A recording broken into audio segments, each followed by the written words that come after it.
स्वागत है इस डीप डाइव में। आज हम शुरुआती मध्यकालीन भारत को देख रहे हैं, मतलब लगभग 700 से 1200 ईस्वी का टाइम। जी बिल्कुल। हमारे पास कुछ नोट्स हैं, टाइमलाइन भी है जो इस एरा के जो बड़े राजवंश थे उन पर फोकस करते हैं। हाँ बिल्कुल। ये वो वक्त था जब सब कॉन्टिनेंट में कई रीजनल पावर्स उभर रही थी और खास तौर पर नॉर्दर्न इंडिया में वर्चस्व के लिए काफी खींचतान थी। और इस खींचतान का सेंटर, जैसा कि नोट्स में भी दिख रहा है, कन्नौज था, है ना? कन्नौज, हाँ। ये गुर्जर प्रतिहार, पाल और राष्ट्रकूट, इन तीनों के बीच कन्नौज पर कब्जे के लिए एक लंबा स्ट्रगल चला, जिसे त्रिपक्षीय संघर्ष कहते हैं। हाँ, त्रिपक्षीय संघर्ष या कन्नौज त्रिभुज युद्ध। हाँ। पर एक सवाल मन में आता है कि कन्नौज ही क्यों, मतलब क्या खास था उसमें? देखिए, कन्नौज उस टाइम पे वो एक तरह से उत्तर भारत का पॉलिटिकल और इकोनॉमिक सेंटर माना जाता था। अच्छा। गंगा का फर्टाइल मैदान था, तो ट्रेड रूट्स पर कंट्रोल था और उसको जीतना मतलब एक तरह से सम्राट की प्रेस्टीज का सवाल बन गया था। ओके। इसीलिए ये तीन बड़ी ताकतें, आप सोचिए, लगभग 2 सदियों तक आपस में लड़ती रहीं इसके लिए। 2 सदियां? अच्छा, तो चलिए इन प्लेयर्स को थोड़ा और करीब से देखते हैं। गुर्जर प्रतिहार से शुरू करें। जरूर। नोट्स के हिसाब से फाउंडर थे नागभग प्रथम और राजधानी कन्नौज। यहाँ एक इंटरेस्टिंग बात है राजा मिहिर भोज की, 836 से 885 ईस्वी। हाँ, इनके टाइम में वो अरब यात्री सुलेमान आया था ना? है ना? बिल्कुल। और सुलेमान ने मिहिर भोज के राज की काफी तारीफ की है, खासकर उनके राज्य में जो सिक्योरिटी थी और उनकी मिलिट्री पावर। मतलब उस दौर में जब इतनी लड़ाइयां चल रही थीं, तब स्टेबल और सिक्योर राज देना ये बड़ी बात रही होगी। बिल्कुल। ये सिर्फ मिलिट्री की बात नहीं है, एडमिनिस्ट्रेशन भी कुशल रहा होगा। सही कहा।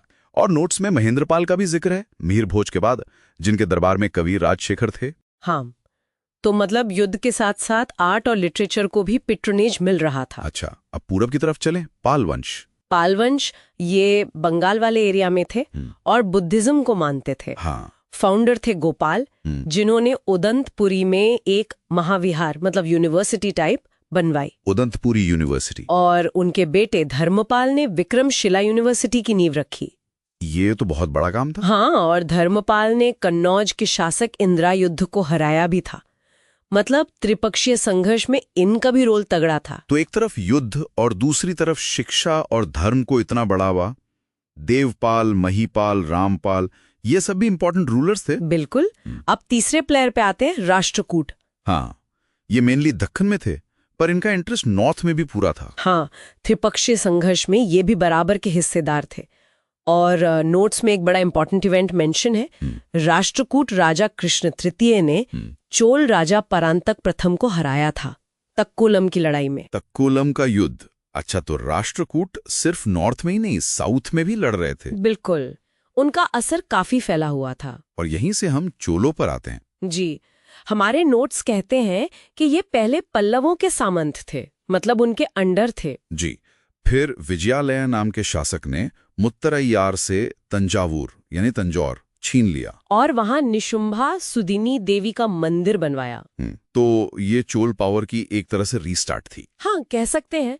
और फिर परांतक प्रथम आए 873 से 955 ईस्वी।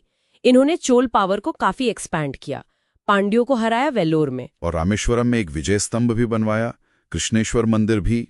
मतलब काफी महत्वाकांक्षी थे। बिल्कुल।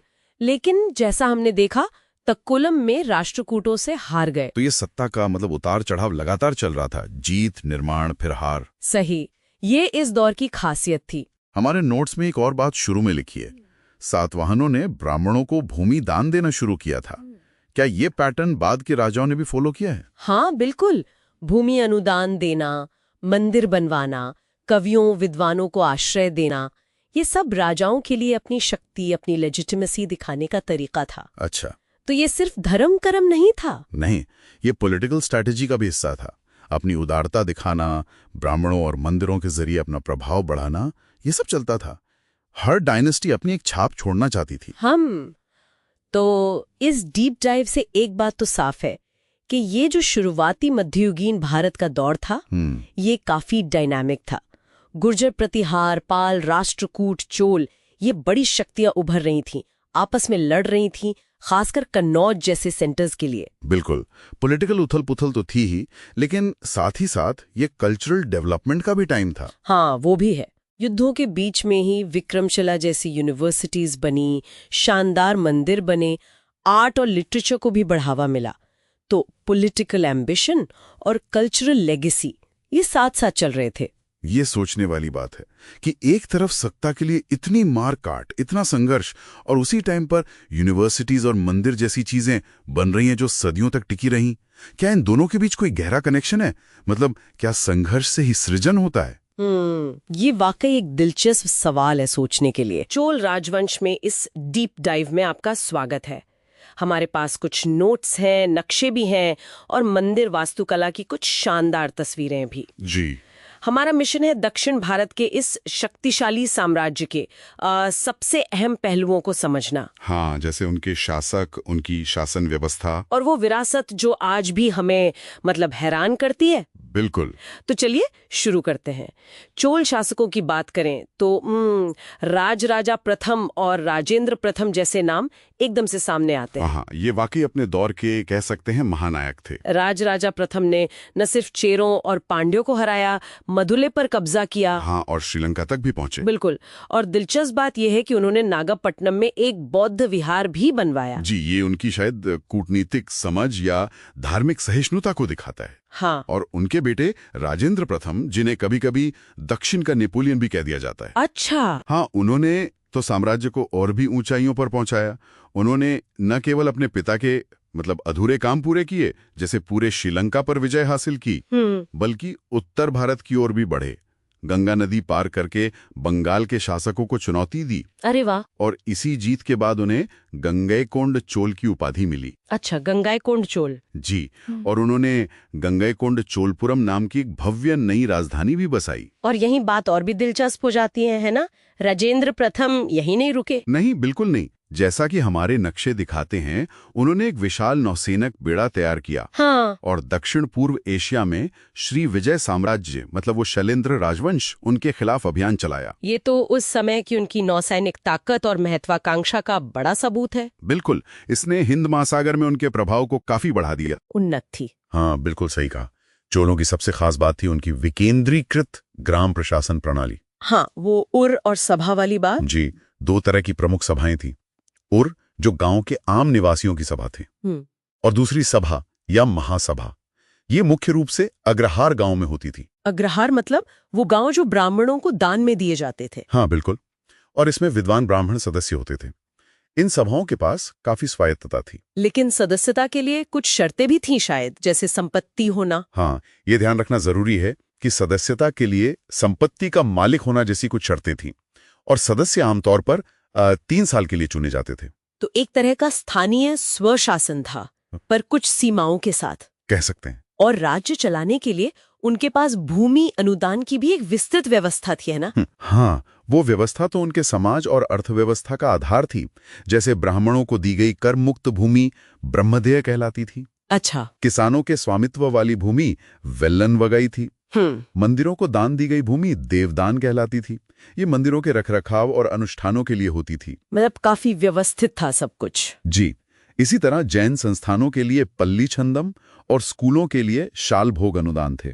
तो ये सिर्फ दान नहीं था, ये समाज को संरचित करने का तरीका था। हाँ, और राज्य के विभिन्न कार्यों जैसे धर्म, कृषि, शिक्षा, इनको सुचारू रूप से चलाने का एक साधन था। बिल्कुल। और राज्य का खर्च कैसे चलता था, मतलब टैक्स वगैरह? हाँ, 2 प्रमुख कर थे। हाँ। एक तो वेट्टी। वेट्टी ये क्या था? ये नकद के बजाय मतलब जबरदस्ती श्रम के रूप में लिया जाता था। अच्छा, मजदूरी करवानी। हाँ। और दूसरा था कदेमई, जो मुख्य भू राजस्व था। और समाज में वेल्लार जैसे अमीर जमींदार भी थे। जी, धनी भूस्वामी। ये सब दिखाता है कि राज्य के पास संसाधन जुटाने के व्यवस्थित तरीके थे। तभी वो इतनी बड़ी सेना रख पाए और विशाल निर्माण कार्य कर पाए। बिल्कुल। और उन विशाल निर्माण कार्यों की बात करें तो मंदिर, वो महान जीवंत चोल मंदिर, यूनेस्को विश्व धरोहर स्थल। हाँ, कमाल के हैं वो। तंजौर का बृहदेश्वर मंदिर, जिसे राजराजा प्रथम ने बनवाया था, उसकी भव्यता तो कल्पना से परे है। कहते हैं उसके शिखर पर पत्थर है, स्तूपी। हाँ। उसका वजन 80 टन है। जी। जरा सोचिए उस जमाने में इसे वहां कैसे पहुंचाया गया होगा। वाकई आश्चर्यजनक है। और राजेंद्र प्रथम का बनवाया गंगईकोंड चोलपुरम का शिव मंदिर भी कुछ कम प्रभावशाली नहीं है। और उसमें एक दिलचस्प बात यह है कि राजेंद्र प्रथम ने इस मंदिर को चालुक्यों, पूर्वी चालुक्यों, कलिंग और बंगाल के पालों से जीती गई मूर्तियों से सजाया था। अच्छा, कौन कौन सी मूर्तियां? जैसे सूर्यदेव, गणेश, दुर्गा, नंदी, भैरव, भैरवी, काली, ये सब वहां स्थापित की गई। तो ये मंदिर से पूजा स्थल नहीं था, बल्कि उनकी जीत का प्रतीक भी था। बिल्कुल, उनकी विजय और शक्ति का प्रतीक। और फिर दारासुरम का ऐरावतेश्वर मंदिर भी है। वो राजा द्वितीय ने बनवाया था। हाँ, ये सभी मंदिर द्रविड़ वास्तुकला शैली के बेहतरीन उदाहरण हैं। वो ऊंचे पिरामिड जैसे विमान जी, और स्तंभों वाले विशाल हॉल, मंडपम, और वो भव्य प्रवेश द्वार, गोपुरम। हाँ, ये उत्तर भारत की नागर शैली से काफी अलग है, जहाँ घुमावदार शिखर होते हैं। और चोल कला का जिक्र नटवाज की कांस्य से प्रतिमाओं के बिना तो अधूरा ही है। हाँ, वो शिव के नृत्य वाली मूर्तियां। जी, शिव को ब्रह्मांडीय नर्तक के रूप में दर्शाती ये मूर्तियां लॉस्ट वैक्स तकनीक से बनाई गई थी। लॉस्ट वैक्स, ये क्या तकनीक है? ये एक जटिल प्रक्रिया है। पहले मोम का मॉडल बनाते हैं, फिर उस पर मिट्टी का लेप चढ़ाकर सुखाते हैं, फिर उसे गर्म करके मोम पिघलाकर निकाल देते हैं। अच्छा, तो खोल बन जाता है। हाँ, और उस खाली जगह में पिघली हुई धातु भर दी जाती है। इसी तकनीक से इतनी गतिशील और बारीक मूर्तियां बन पाती थी। वाह, ये आज चोल कला की पहचान है। बिल्कुल। हालांकि इतना शक्तिशाली साम्राज्य भी हमेशा नहीं रहा। 13वीं शताब्दी तक आते आते चोल शक्ति कमजोर पड़ने लगी। जी, और उनकी जगह फिर पांड्यों और होयसनों जैसे नए राजवंशों ने ले ली। तो कुल मिलाकर चोलों ने क्या छोड़ा? एक शक्तिशाली सैन्य और नौसैनिक साम्राज्य। हाँ, एक प्रभावशाली प्रशासनिक ढांचा जिसमें स्थानीय स्वशासन का वो अनोखा प्रयोग था। और सबसे बढ़कर कला और वास्तुकला की एक ऐसी शानदार विरासत जो आज भी दुनिया भर के लोगों को प्रेरित करती है। बिल्कुल। यहाँ एक विचार है जिस पर आगे सोचा जा सकता है। ये कैसे संभव हुआ कि एक साम्राज्य जिसने स्थानीय स्तर पर मतलब उर और सभा के माध्यम से इतनी स्वायत्तता दी, वही साम्राज्य इतनी विशाल और केंद्रीकृत सैन्य शक्ति भी बनाए रख सका? सही बात है। दूरदराज के क्षेत्रों पर विजय प्राप्त की, इतने बड़े मंदिर बनवाए। हाँ, तो विकेंद्रीकरण और केंद्रीकृत नियंत्रण के बीच ये जटिल संतुलन कैसे काम करता था? ये सवाल वाकई चोलों की सफलता के रहस्यों में से एक है जिस पर और सोचा जा सकता है।